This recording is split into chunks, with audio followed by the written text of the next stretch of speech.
सीता की अग्नि परीक्षा। एक रात्रि विश्राम करने के पश्चात श्री रामचंद्र जी ने विभीषण को बुलाकर कहा, हे लंकेश, मेरा वनवास का समय पूरा होने को है। अब मेरा मन भरत से मिलने के लिए उद्विग्न हो रहा है। वे मुझे स्मरण करके दुखी हो रहे होंगे। इसलिए तुम ऐसा प्रबंध करो कि हम शीघ्रातिशीघ्र अयोध्या पहुंच जाएं। यह सुनकर विभीषण ने कहा, हे प्रभु, आप चिंता न करें। मैं एक ही दिन में आपको अयोध्यापुरी पहुंचा दूंगा। वैसे मेरी इच्छा यह थी कि आप कुछ दिन यहाँ रुककर मेरा आतिथ्य स्वीकार करते। जब श्री रामचंद्र जी ने वहां ठहरने में अपनी असमर्थता दिखाई तो विभीषण ने तत्काल पुष्पक विमान मंगाया, जो स्वर्ण से बना हुआ और नाना प्रकार के रत्नों से सुसज्जित था। रामचंद्र जी सब वानरों का उनके द्वारा की गई सहायता के लिए आभार प्रकट करके सीता और लक्ष्मण के साथ विमान पर सवार हुए। सुग्रीव सहित सब वानरों और विभीषण ने भी उनके साथ अयोध्या चलने का आग्रह किया तो उन्होंने कृपा करके सबको उसी विमान पर अपने साथ ले लिया। विमान आकाश में उड़ने लगा। रामचंद्र सीता को लंका, सागर, सुवर्णमय पर्वत हिरण्यनाभ, सेतुबंध, किष्किंधा नगरी को दिखाकर उनका महत्व बताने लगे। बीच बीच में सीताहरण के पश्चात की घटनाओं का भी विशद वर्णन करते जाते थे। जब विमान किष्किंधा नगरी पहुंचा तो वैदेही ने सुग्रीव की भार्या तारा आदि को भी अपने साथ अयोध्या ले चलने का आग्रह किया। रघुनाथ जी ने विमान को वहां रुकवाकर सुग्रीव तथा अन्य यूथपतियों से कहा कि वे शीघ्र अपने अपने परिजनों को, जो अयोध्या चलने के लिए उत्सुक हों, जाकर ले आएं। श्रीराम की आज्ञा पाते ही वे सब अपने परिजनों को बुला लाए। फिर विमान अपने गंतव्य की ओर चल पड़ा। विमान चलते ही रामचंद्र ने सीता को ऋष्यमुख पर्वत दिखाया जहां उन्होंने सुग्रीव से भेंट की थी। फिर उन्होंने शबरी की कथा सुनाते हुए पंपा दिखाया। जटायु के मरने का स्थान, महात्मा सुतीक्ष्ण तथा शरभ के आश्रम, श्रृंगवेपुर आदि दिखाते हुए भरद्वाज मुनि के आश्रम पर पहुंचे।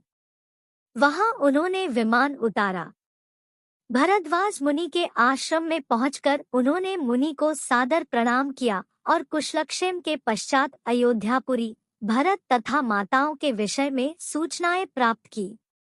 फिर उन्होंने हनुमान से कहा, वानरराज, मैं चाहता हूँ कि मेरे अयोध्या पहुँचने से पहले तुम अयोध्या जाकर पता लगाओ कि राजभवन में सब कुशल से तो है। तुम श्रृंगवेरपुर पहुंचकर वनवासी निषादराज से भी भेंट करो। उनसे तुम्हें अयोध्या का मार्ग भी ज्ञात हो जाएगा। भरत से मिलकर उन्हें हमारा कुशल समाचार देना और यहाँ हुई समस्त घटनाओं से उन्हें अवगत कराना। उन्हें यह भी बता देना कि हम लोग सफलमनोरथ होकर राक्षसराज विभीषण, वानरराज सुग्रीव तथा अन्य मित्रों के साथ प्रयागराज तक आ पहुँचे हैं। साथ ही भरत की मुखमुद्रा का भी सूक्ष्म अध्ययन करना। यदि उन्हें हमारा आगमन अरुचिकर प्रतीत हो तो मुझे सूचित करना। ऐसी दशा में हम अयोध्या से दूर रहकर तपस्वी जीवन व्यतीत करेंगे। तुम शीघ्र जाकर उन्हें सब बातों की सूचना दो। प्रभु की आज्ञा पाकर हनुमान मनुष्य का रूप धारण कर तीव्रगति से अयोध्या की ओर चल पड़े। पहले वे गंगा और यमुना के संगम को परकर श्रृंगवेरपुर पहुंचे और वहीं निषादराज गुह से मिले। उन्हें श्रीराम का कुशल समाचार देकर वे परशुराम तीर्थ, वालुकिनी नदी, वरुथी, गोमती आदि नदियों को पार करते हुए नंदीग्राम जा पहुंचे। अयोध्या से 1 कोस की दूरी पर उन्होंने चीर वस्त्र और काला मृगचर्म धारण किए हुए दुर्बल भरत को देखा। वे तपस्यारत ब्रह्मर्षि के सदृश दिखाई दे रहे थे। भरत जी के पास पहुंचकर पवनपुत्र हनुमान ने दोनों हाथ जोड़कर उनसे निवेदन किया, देव, श्री रघुनाथ जी ने आपको अपना कुशल समाचार कहलाया है और आपका कुशल समाचार पूछा है। आप इस अत्यंत दारुण शोक का परित्याग करें। आप शीघ्र ही श्रीराम से मिलेंगे। यह शुभ समाचार सुनकर भरत का हृदय हर्ष से भर उठा। उन्होंने बड़े उत्साह से पवनपुत्र को प्रेमपूर्वक अपने हृदय से लगा लिया और बोले, भैया, तुमने जो मुझे यह प्रिय संवाद सुनाया है, इसके बदले में मैं तुम्हें क्या दूं? मुझे कोई ऐसी वस्तु दिखाई नहीं देती जो तुम्हारी इस शुभ सूचना का उचित उपहार हो सके। फिर भी मैं तुम्हें इसके लिए 100 उत्तम गाव, 1,00,000 गौए और उत्तम आचार वाली स्वर्ण, रत्न तथा आभूषणों से सुसज्जित 16 कुलीन कुमारी कन्याएं पत्नी रूप में समर्पित करता हूँ। फिर बोले, सौम्य, मुझे यह बताओ कि श्री रघुनाथ जी का और वानरों का मेल मिलाप कैसे हुआ?